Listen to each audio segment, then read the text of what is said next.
ওয়ালাইকুম আসসালাম।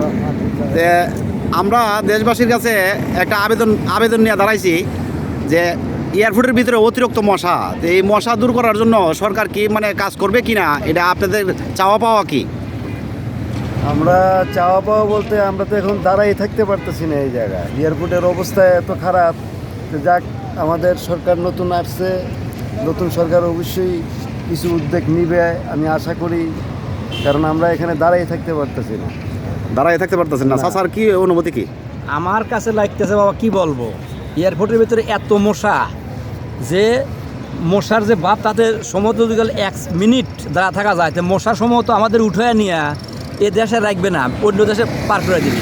আমরা সৌদি আরব থাকছি, আমরা সৌদি আরব দেখছি, সৌদি আরবের সরকার প্রত্যেক দিন স্প্রে করে ওষুধ দেয় মশা নিধন করার জন্য। আর আমার বিশেষ আকুল আবেদন এই সরকারের কাছে, নতুন সরকার দেশ গঠন করলো ইনশাল্লাহ, বিশেষ করে বিএনপি সরকারের কাছে, যে আপনারা অতি দ্রুত তাড়াতাড়ি এয়ারপোর্ট এলাকায় মশার নিধন করার জন্য অতি তাড়াতাড়ি স্প্রে করে ওষুধ দিন।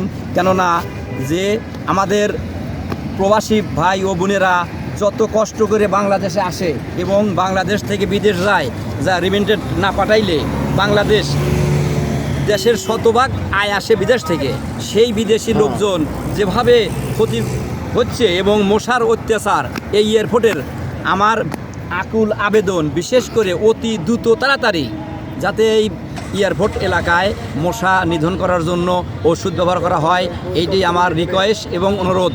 আলহামদুলিল্লাহ, আলহামদুলিল্লাহ, আপনাকে অসংখ্য ধন্যবাদ। অবশ্যই দেশের সরকার কাজ করবে। আমরা আবেদন, এই দেশের একটা এয়ারপোর্ট, আন্তর্জাতিক এয়ারপোর্ট হযরত শাহজালাল বিমানবন্দর, এর আশপাশে মানুষ থাকতে পারে না।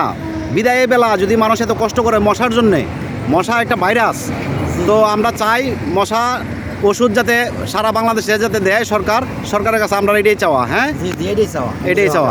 আসসালামু আলাইকুম ওয়া রাহমাতুল্লাহ।